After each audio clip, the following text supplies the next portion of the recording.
If there was one physical subject, one material subject that we should focus on, in my opinion, it is very clear that the head of the snake is the financial system. We can argue till the end of time about who runs the world.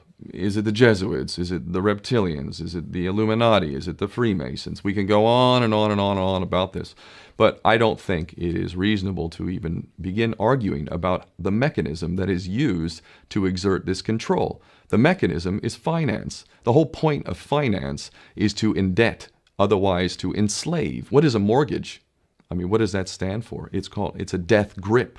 So when you get a mortgage, you have a death grip held over you because you are in debt. You don't even own the house. The bank owns the house that loaned you the money to buy the house, unless you're fortunate enough to have all the money to buy it outright. And even then, you can be taxed by the government, and if you fail to keep up with those taxes, the government can then take it from you. The whole system is based on a financial fraud, which effectively takes the power that we have and it gives it to a tiny group of individuals who are running the world through the control of finance. With the infinite supply of money that we have allowed them to take, they have literally an infinite supply of money, and with that money, and from their psychopathic point of view, they have bought everything and everyone who can be bought. So those of us who cannot be bought because we operate on a level that goes way beyond the material, we are not rewarded for such behavior. We are punished for such behavior. And the most slovenly, disgustingly criminal, pedophilia, corrupt moral individuals, those are the ones that are rewarded in this system, which is upside down. We reward the pedophiles, we reward the corrupt, we reward the liars, we reward the people with no morals at all, and usually we compromise them under this system in terms of maybe a videotape. Maybe Barack Obama is gay. Maybe we have videotape of him having sex with another man, or perhaps some other acts that may be not so popular amongst many of the electorate.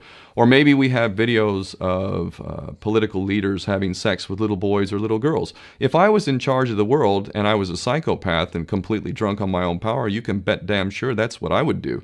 I wouldn't allow anyone in a position of power who wasn't completely compromised. When you have an infinite supply of money, you can do this. Take that supply of money away, take that power back, put it in the hands of the people, get rid of fractional reserve banking, which is an obscenity in itself. Listen to the lessons of Jesus Christ if you're a Christian who got really pissed off when he went to the temple and he saw what the money changers were doing. Let's take back control of the issuance of money, and not just on a national level. I'm happy to see in Denmark that you have your own currency, you don't have the euro, but on every country's level, they should be issuing their own currency in a transparent, non-usury based way in which it really, truly benefits the people. And in that way, we can literally free ourselves of the banking debt which is drowning us all, and we can stop scrambling for the crumbs from the table of these filthy rich psychopaths and live in a state of abundance just by changing this one thing. And I'm not just talking about abundance for Western nations who have an artificially inflated value with their currencies. We all in the West are guilty of having that reward while the rest of the world is sucking on it. Every nation in the world can use a sensible financial policy to liberate themselves, to have world-class education, infrastructure, everything that a healthy society would require can be had in the worst, most corrupt African country, in any part of the world. We can all have that if we simply change that one thing. John F. Kennedy did that about 6 months before he was taken out. He issued United States notes as opposed to Federal Reserve notes. I can assure you the powers that be knew the power of that act, and they took him right out.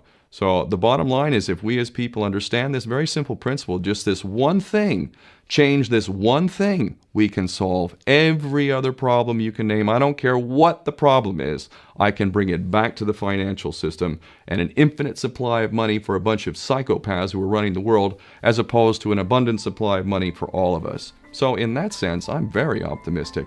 This is not rocket science. I am not the smartest guy in the room. We can all understand this. And as soon as we do, we can exercise the same power that we had, but relinquished, and we can have a future for ourselves and our children.